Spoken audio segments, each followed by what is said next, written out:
Tignan nyo to guys. Nagluto ako ng bok choy. Garlic bok choy. Kasi nakita ko sa ref, malapit na siyang mabulok.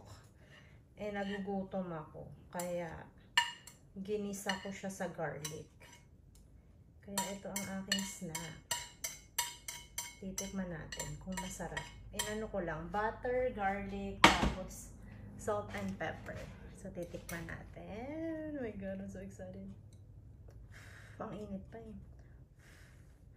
Pagpasensyahan nyo na ang fridge namin. It's very magulo. Dahil mga mga bata, homework na inuuwi. Hindi ko naman maitapon kahit ganyan eh.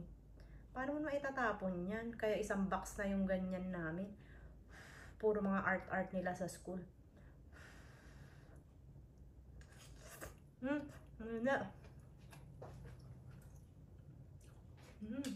Sarap.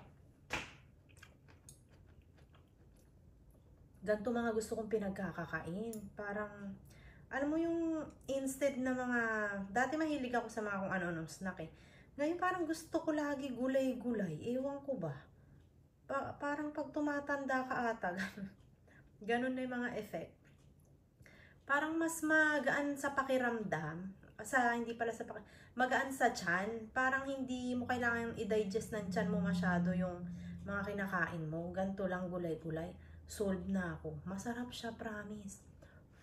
Kaya lang saksakan ng mahal ng bok choy dito. Ewan ko ba sa bok choy na to. Sa Asian store ko pa to binibili. Hindi siya pechay eh. Para siyang pechay pero iba. Aray, ang kate. Ano siya? Sa Asian store lang siya nabibili.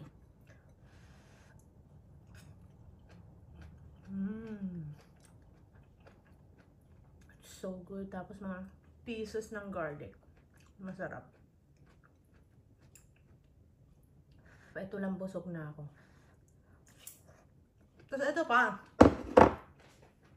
Nagtataka ako. Siguro totoo talagang umaano talaga yung tiyan. Yung nag-shrink kasi nag-expand din, di ba? Pagkain ka na kain ng madami, nag-expand. Tapos it takes a lot para mabusog ka.